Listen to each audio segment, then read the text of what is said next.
우리가 읽은 본문은 요한복음 6장 60절부터 71절까지의 말씀을 우리가 함께 읽었습니다. 오늘 본문은 예수님께서 요한복음 6장의 상반부에서 가버나움 회당에서 가르치실 때에 하신 말씀 이후에 예수님을 따르던 사람들 중에서 아주 많은 사람들이 떠나게 됩니다. 그리고 많은 사람들이 떠나는 상황 속에서 예수님께서는 제자들에게 묻습니다. 그리고 그 질문의 내용은 너희도 가려느냐? 이 질문을 12명의 제자들에게 하는데요. 이 질문의 내용을 중심으로 어떤 상황 가운데서 예수님께서 이 질문을 하셨는지, 그리고 이 질문의 의미는 무엇인지, 그리고 이 질문에 대한 제자들의 상반된 반응에 대해서 한번 좀 살펴보기를 원합니다. 먼저 예수님께서 이 질문을 어떤 상황 가운데서 하셨는지 살펴보기 위해서는 오늘 말씀 이전에 어떤 내용이 있었는지 좀 확인해 볼 필요가 있습니다.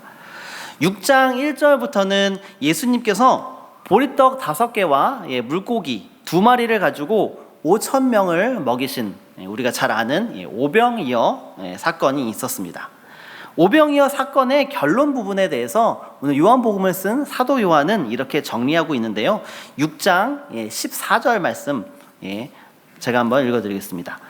그 사람들이 예수께서 행하신 이 표적을 보고 말하되 이는 참으로 세상에 오실 그 선지자라 하더라. 아멘. 이 말은 오병이어 사건 이후에 음식을 다 나눠준 이후에 남은 조각들, 그것들을 거두어서 12바구니에 채운 사람들이 이 표적을 보고 한 말입니다. 5,000명이나 되는 사람에게 그들이 원하는 대로 다 나눠주고 또 배불리 먹고, 그리고 난 후에 남은 것들이 12바구니나 가득 찬 모습을 눈앞에서 목격한 사람들이 생생하게 진술을 하는 겁니다. 그것이 바로 예수님은 참으로 세상에 오실 그 선지자라는 것입니다. 여기에서 또 그 선지자는 어떤 사람을 의미하는 것일까요? 신명기 18장 15절 말씀 제가 읽어드리도록 하겠습니다.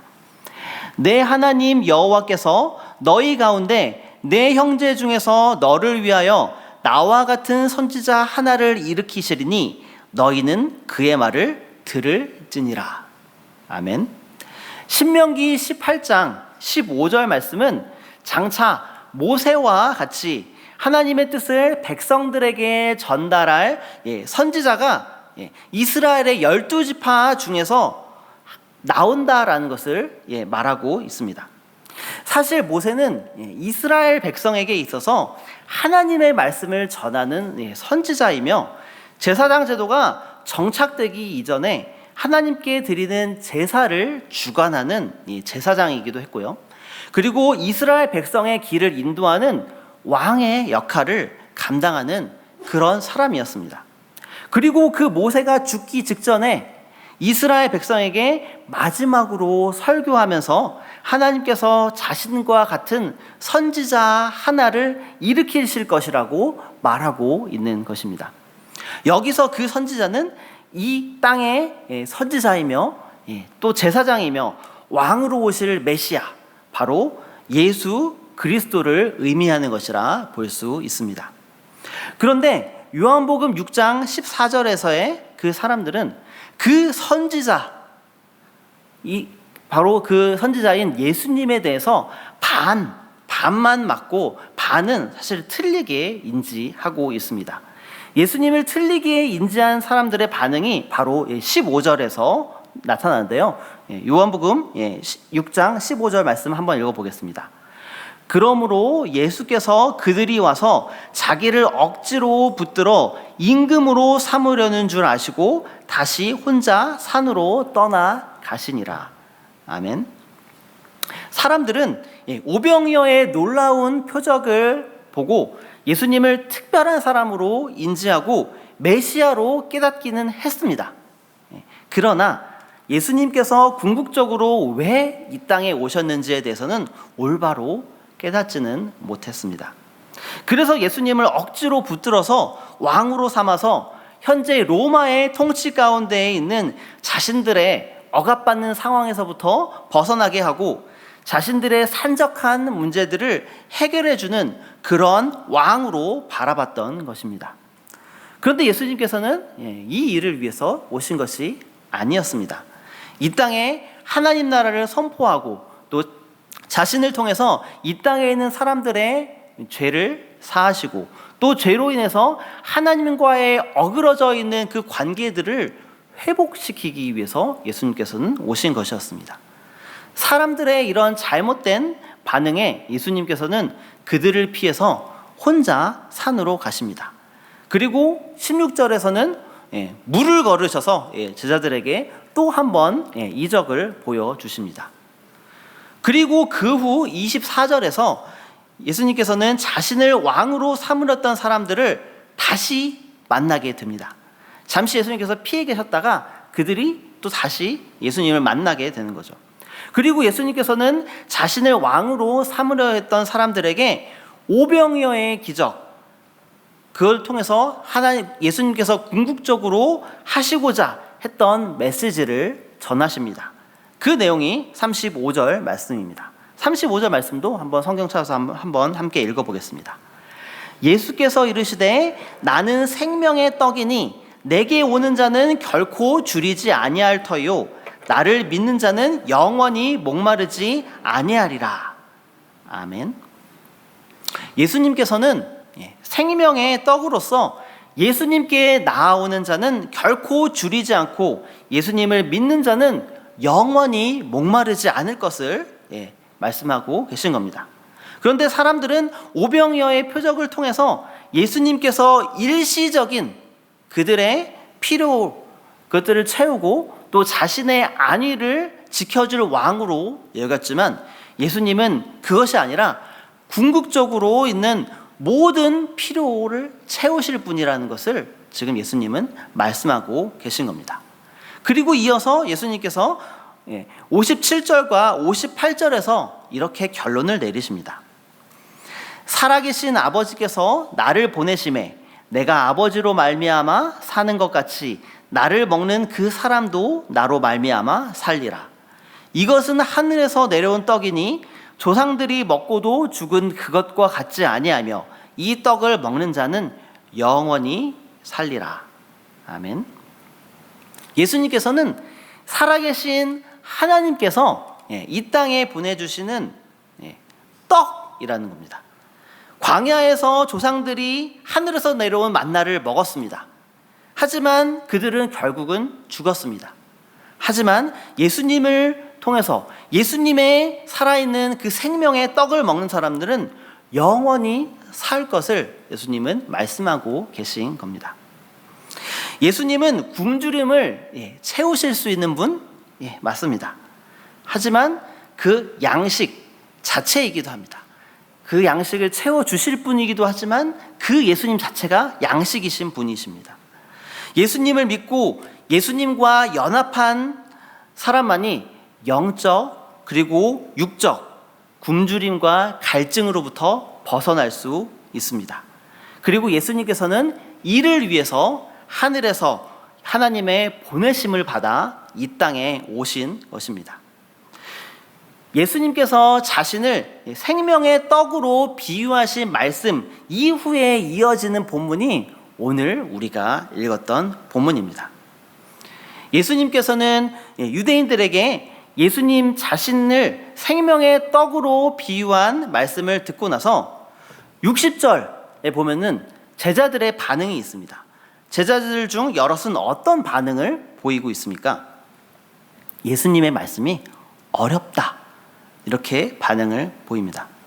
여기서 제자는 우리가 익히 아는 12명의 제자를 한정지어서 말하는 것이 아니라 당시에 예수님을 따랐던 수많은 사람들, 그 사람들을 제자라고 지칭하고 있습니다.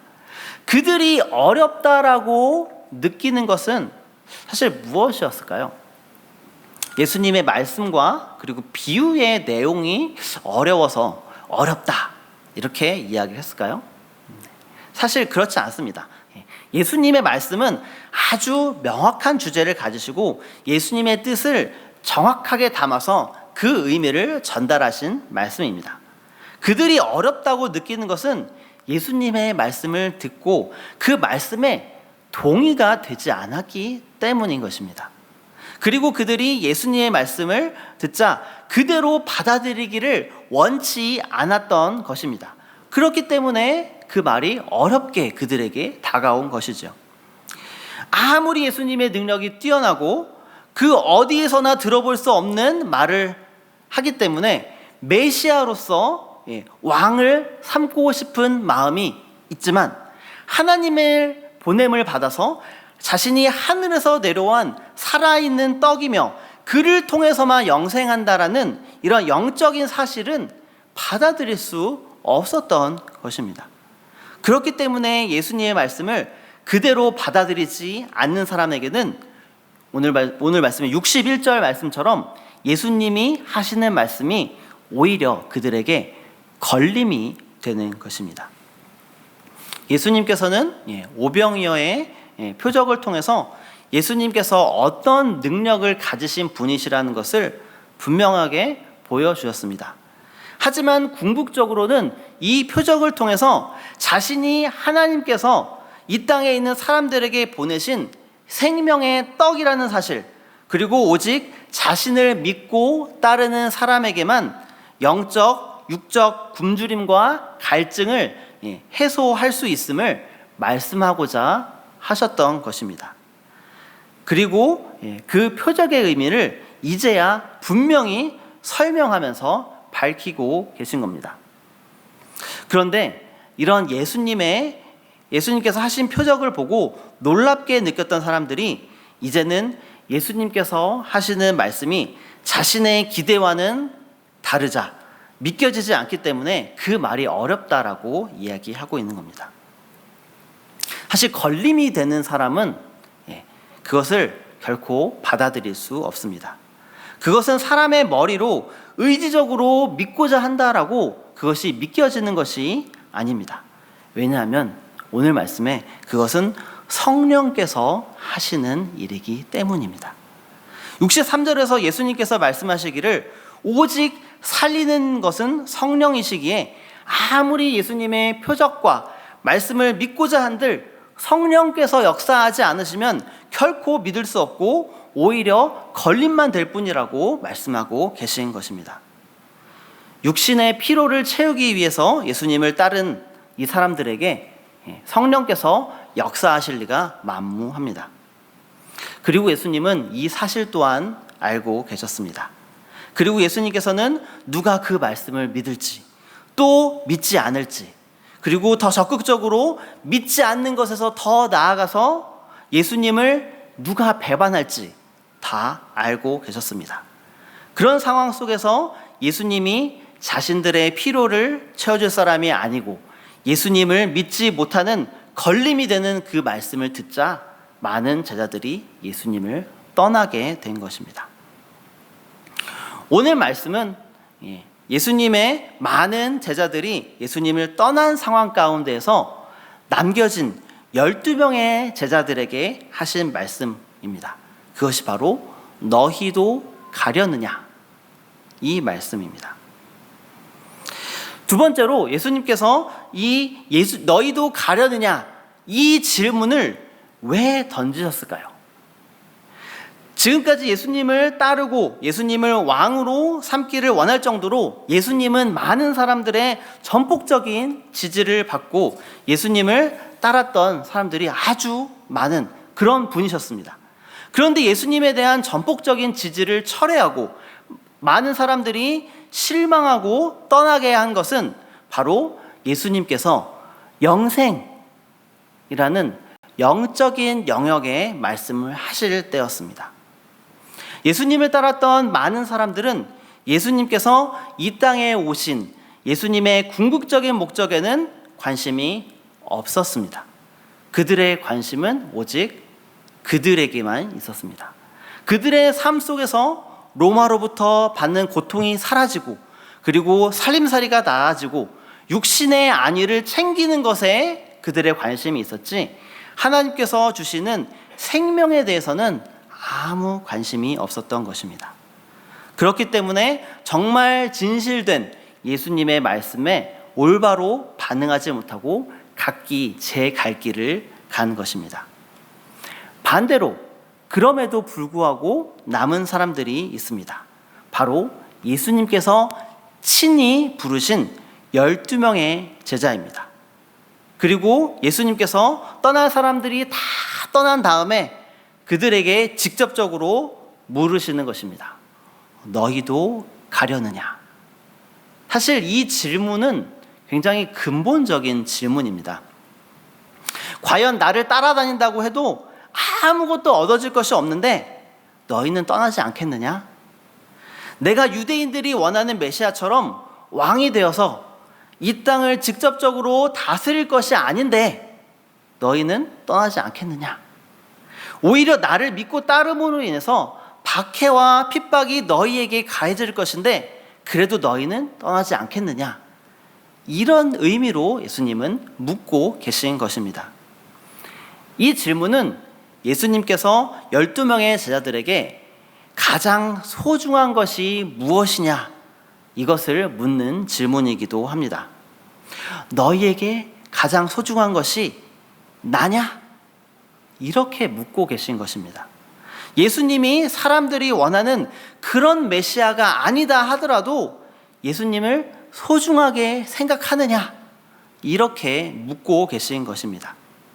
예수님의 이 질문에 대해서 베드로가 아주 예수님의 질문에 가장 합당한 대답을 합니다. 68절 말씀을 함께 읽어보겠습니다. 시몬 베드로가 대답하되 주여 영생의 말씀이 주께 있사오니 우리가 누구에게로 가오리이까? 아멘. 베드로의 첫 번째 대답은 영생의 말씀이 주님께 있사오니 어디로 가겠냐는 말입니다. 이 고백이 저와 여러분의 고백이 되기를 소망합니다. 영생의 진리의 말씀은 오직 예수님께 있습니다. 결코 다른 곳에서 그 진리를 찾을 수 없습니다. 그러나 육적, 영적 필요를 모두 채워주시는 분이심에도 불구하고 사람들은 자신의 기대에 조금이라도 부응하지 못하면 그 자리를 떠납니다. 하지만 그 진리의 말씀은 사람들이 떠났음에도 불구하고 언제나 그 자리에 주님께 있습니다. 예수님은 언제나 진리의 말씀을 전하기 위해 그 자리에 변함없이 계시는 분이십니다. 혹 지금 이 자리에 주님을 떠나 계신 분이 혹시 계신가요? 몸은 현재 이 자리에 있지만 우리의 마음은 주님을 떠난 채 나의 갈 길을 향해 분주히 달려가고 계신 분이 계십니까? 예수님께서는 우리에게도 계속해서 너희도 가려느냐 이런 질문을 하고 계십니다. 우리가 예수님을 떠나지 않기를 간절히 원하시면서 우리에게 이 질문을 하고 계신 겁니다. 그때마다 이 베드로의 고백처럼 영생의 말씀이 주께 있사오니 어디로 가오리까? 라고 고백하는 저와 여러분 되시기를 소망합니다. 그리고 그 이후에 69절도 한번 읽어보겠습니다. 우리가 주는 하나님의 거룩하신 자인 줄 믿고 알아싸움나이다. 아멘. 그리고 베드로의 두 번째 고백은 예수님은 하나님의 거룩하신 자인 줄을 믿고 알았다라는 고백입니다. 사실 이 두 번째의 고백이 떠나버린 제자들에게는 없었던 것입니다.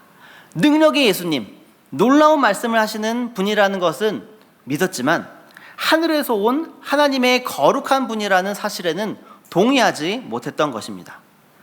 다른 사람들이 어떻게 생각하는 것과 상관없이 하나님께서 우리에게 주신 말씀을 굳건히 붙들고 오직 주님만이 하나님의 거룩한 줄 알고 믿고 따르는 우리 새순의 성도 여러분 되시기를 소망합니다. 마지막으로 살펴볼 것이 있습니다.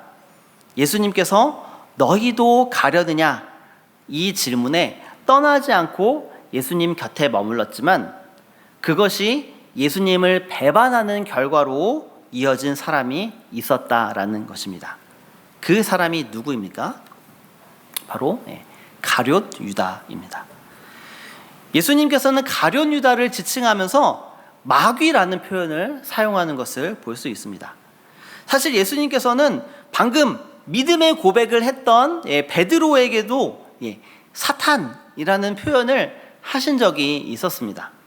이 말은 그 존재가 마귀나 사탄이 되었다라는 의미라기보다는 그 사람이 마귀 혹은 사탄의 뜻을 따르는 도구가 되었다라는 것을 의미합니다.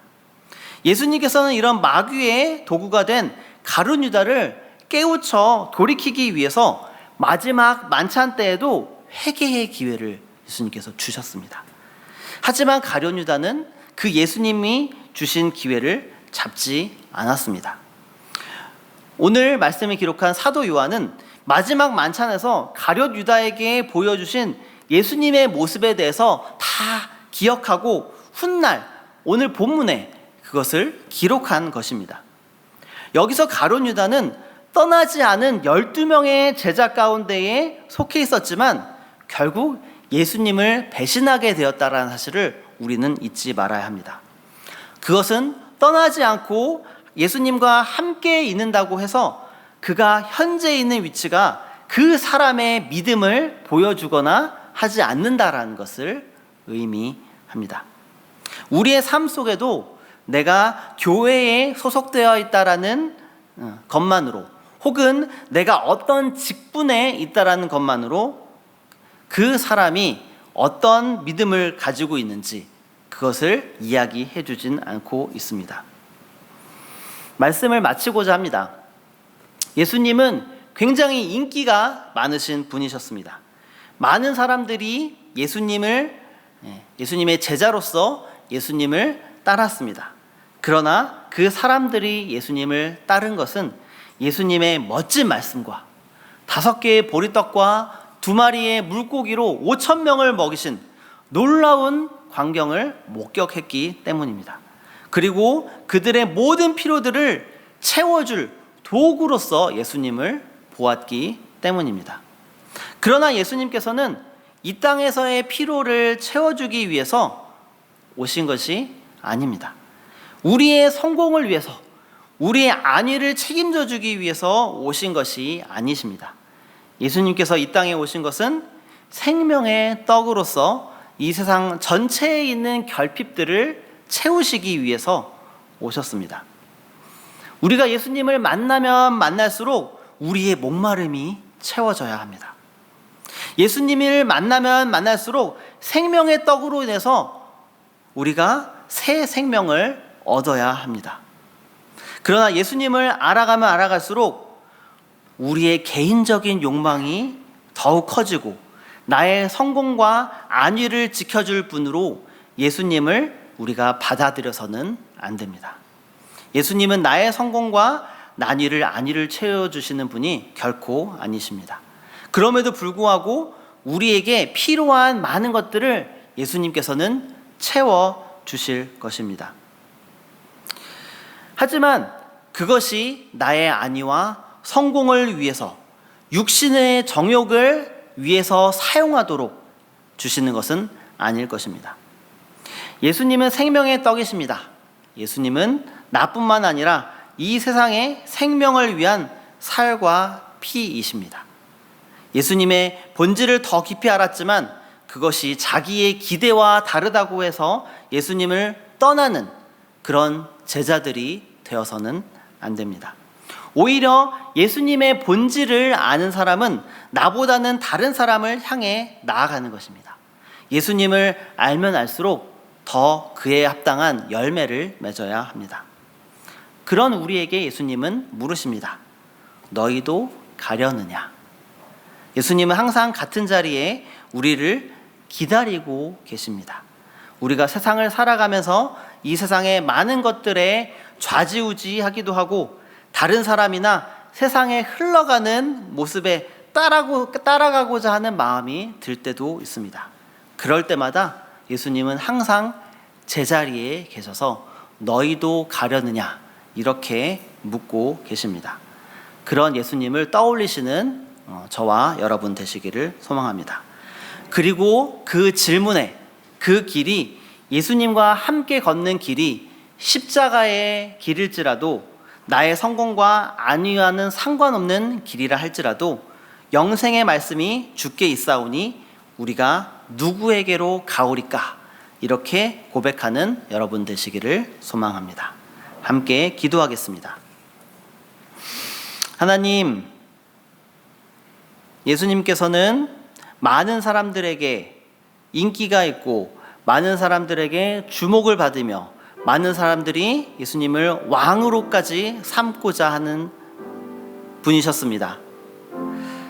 하지만 예수님께서는 그 일을 하기 위해서 오신 것이 아닙니다.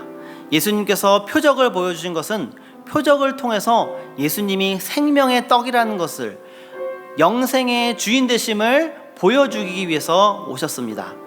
하지만 그 제자들은 관심을 거기에 두는 것이 아니라 현실에 두었던 것을 바라봅니다. 우리의 삶 가운데서도 예수님을 현실에 두었다라는 것이 있다라면은 하나님께 우리가 용서함을 받고 더욱더 하나님 예수 그리스도를 온전히 믿고 생명의 떡으로 오신 예수 그리스도만을 믿고 살아갈 수 있도록 도와주시옵소서. 너희도 떠나느냐? 이 질문을 하셨을 때 예수님을 따라가는 삶이 십자가의 길이고 또 설사 환난과 핍박과 박해가 있는 길이라 할지라도 우리가 예수님을 온전히 믿고 의지하며 따라 살아가는 삶을 살아가도록 인도하여 주시옵소서.